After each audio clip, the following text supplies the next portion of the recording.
नमस्कार दोस्तों, आप सभी का स्वागत है मेरे चैनल पे। आज हम सुनेंगे महाभारत के शकुंतला की कहानी। कहा जाता है कि महाभारत में लिखा गया है कि शकुंतला का जन्म विश्वामित्र के वीर्य से मेनका अप्सरा के गर्भ से हुआ था, जो इसे वन में छोड़कर चली गई थी। वन में शकूतों, पक्षियों आदि ने हिंसक पक्षियों से इनकी रक्षा की थी और इसी से इनका नाम शकुंतला पड़ा। वन में इसे कणव ऋषि उठाकर लाए थे और अपने आश्रम में रखकर कन्या के समान इसका पालन पोषण किया था। तो चलिए कहानी स्टार्ट करती हूँ। कहानी पसंद आए तो वीडियो को लाइक, शेयर और चैनल को सब्सक्राइब जरूर कीजिएगा। शकुंतला विश्वामित्र और मेनका की पुत्री थी। जब मेनका देवलोक वापस चली गई तब अपनी पुत्री शकुंतला को मुनि विश्वामित्र की गोद में दे गई। विश्वामित्र को ब्रह्मा ऋषि बनना था, इसीलिए वो भी अपनी पुत्री को साथ ना रख सके और उसे जंगल में छोड़कर वनों की ओर चल गए। एक छोटी सी बच्ची का त्याग कर दिया उसके माता पिता ने। शकुंतला का पालन पोषण। जिस समय विश्वामित्र ने अपनी पुत्री को जंगल में छोड़कर, तब उस बच्ची के रोने से पूरा जंगल गूंज उठा। कुछ देर बाद ऋषि कणव अपने शिष्यों के साथ उधर से गुजर रहे थे और उन्होंने उस बच्ची के रोने की आवाज़ सुनी। आवाज़ सुनकर ऋषि कणव उस दिशा की तरफ चले। जंगल में छोटी बच्ची को देखकर ऋषि कणव का हृदय भर आया और उन्होंने उस बच्ची को गोद में उठा लिया। ऋषि कणव उस बच्ची को अपने आश्रम में ले आए और उसका नाम शकुंतला रखा। आश्रम में शकुंतला का लालन पालन बड़े ही प्यार से हुआ। ऋषि कणव ने शकुंतला को अपनी पुत्री की तरह पाला। शकुंतला अब बड़ी हो गई थी। एक दिन ऋषि कणव आश्रम में नहीं थे, वे किसी दूसरे ऋषि के पास गए हुए थे। तभी राजा दुष्यंत आश्रम के निकट शिकार खेलने आए हुए थे। जब राजा दुष्यंत ने ऋषि कणव के आश्रम के बारे में सुना तो वे उनके दर्शन करने आश्रम में आए। ऋषि कणव की अनुपस्थिति में शकुंतला ने राजा दुष्यंत का बहुत ध्यान रखा। शकुंतला देखने में बहुत सुंदर थी। जब दुष्यंत ने शकुंतला को देखा, बस देखते ही रह गए और शकुंतला से प्रेम कर बैठे। शकुंतला भी अब अपना दिल हार चुकी थी। ऋषि कणव की अनुपस्थिति में शकुंतला और दुष्यंत ने गंधर्व विवाह कर लिया। शकुंतला से गंधर्व विवाह के कुछ दिन पश्चात दुष्यंत अपने राज्य वापस लौट आए। राजा दुष्यंत हस्तिनापुर के राजा थे। शकुंतला से विवाह के पश्चात वो अपने राज्य वापस लौट गए। चलते समय दुष्यंत ने निशानी के रूप में अपनी अंगूठी शकुंतला को दे दी। अब शकुंतला हर समय दुष्यंत के ख्यालों में खोई रहती। एक दिन जब शकुंतला ऐसे ही ख्यालों में खोई हुई थी कि तभी ऋषि दुर्वासा आश्रम में पधारे। ऋषि दुर्वासा ने बार बार शकुंतला को पुकारा, लेकिन शकुंतला तो अपने ही ख्यालों में खोई हुई थी। जब शकुंतला ने ऋषि के बार बार पुकार जाने पर भी कोई ध्यान नहीं दिया, तब ऋषि दुर्वासा क्रोधित हो उठे। ऋषि दुर्वासा ने शकुंतला को श्राप दे दिया, तू जिसके ख्यालों में खोई हुई है वह तुझे भुला देगा। ऋषि के श्राप देने पर शकुंतला की चेतना भंग हुई और वो ऋषि से रोते हुए माफ़ी मांगने लगी। शकुंतला रोते हुए हाथ जोड़कर ऋषि दुर्वासा से माफ़ी मांगने लगी। इस तरह रोते देख ऋषि को उस पर दया आ गई और बोले, अब मेरा श्राप टल नहीं सकता, लेकिन उसकी दी हुई कोई चीज़ उसे दिखाएगी तो उसे तेरी स्मृति हो जाएगी। इतना कहकर ऋषि ने शकुंतला को तसल्ली दी।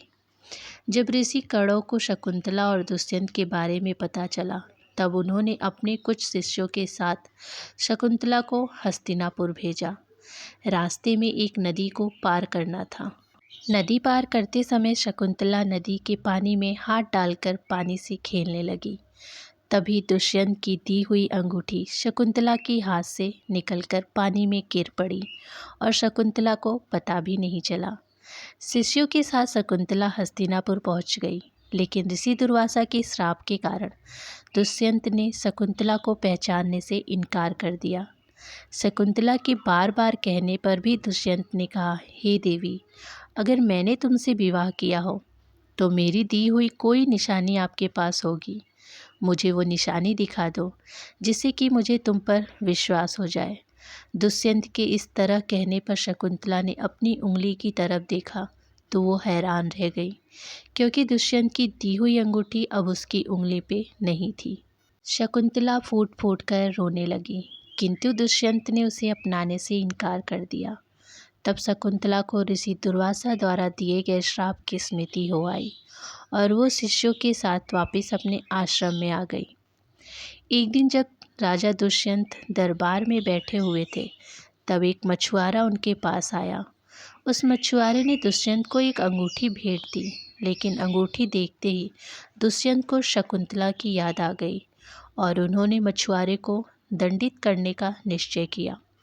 राजा दुष्यंत धूर्त मछुआरे को, तेरे कारण मैंने अपनी पत्नी शकुंतला का त्याग कर दिया। बता तूने ये अंगूठी कब और कैसे चुराई। इतना सुनकर मछुआरा डर के मारे थर-थर कांपने लगा।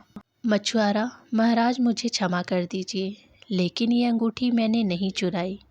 मुझे तो ये मछली के पेट से मिली। इसी अंगूठी पर राज चिन्ह अंकित है, इसीलिए आपको देने आया। मैं इससे ज़्यादा इस अंगूठी के बारे में कुछ नहीं जानता। ये हो सकता है कि आते समय किसी कारणवश महारानी ने अपनी हाथ पानी में डाला हो, तब ये अंगूठी उनकी उंगली से निकलकर पानी में गिर गई और मछली ने उसे निगल लिया। मछुआरे की बात सुनकर सभी ने उसकी बात पर सहमति जताई। तब दुष्यंत ने मछुआरे को माफ़ कर दिया। अब दुष्यंत शकुंतला से मिलने को बेचैन हो उठे, क्योंकि पूरे 5 वर्ष बीत चुके थे। दुष्यंत अब जल्द से जल्द शकुंतला के पास पहुंचना चाहते थे। इसके लिए उन्होंने पूरी तैयारी कर ली थी। दूसरी तरफ जब शकुंतला वापस आश्रम आई, तब वो गर्भवती थी। कुछ ही दिनों बाद उसने एक पुत्र को जन्म दिया और उसका वहीं आश्रम में रहकर पालन पोषण करने लगी। उसने अपने पुत्र का नाम भरत रखा। भरत अब पूरे 5 वर्ष का हो गया था। शकुंतला को अब भी दुष्यंत का इंतजार था। दुष्यंत आश्रम में पहुँचे और वहाँ उन्होंने एक छोटे बच्चे को शेर के साथ खेलते देखा तो बहुत हैरान हुए। आगे बढ़कर उन्होंने उस बच्चे से उसका नाम पूछा तो उसने कहा, मैं हस्तिनापुर के राजा दुष्यंत का पुत्र भरत हूँ। उस बच्चे की बात सुनकर दुष्यंत की आंखों में आंसू आ गए और उन्होंने उसे गोद में उठा लिया। दुष्यंत ऋषि कड़ों के पास आए और उनसे क्षमा याचना करने लगे। तब शकुंतला ने ऋषि दुर्वासा के श्राप के बारे में दुष्यंत को बताया। ऋषि कौरव ने शकुंतला और दुष्यंत का विधि पूर्वक विवाह किया और दुष्यंत के साथ भरत और शकुंतला को विदा किया। राजा दुष्यंत अपने पुत्र भरत और शकुंतला को पाकर बहुत खुश थे। उन्होंने शकुंतला को हस्तिनापुर की महारानी बनाया। उनका पुत्र आगे चलकर चक्रवर्ती सम्राट बना। ये वही भरत थे जिनके वंशज कौरव और पांडव थे।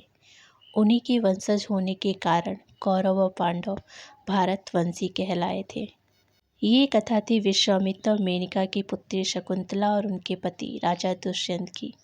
ये कहानी आपको कैसी लगी कमेंट बॉक्स में कमेंट करके ज़रूर बताइएगा। धन्यवाद।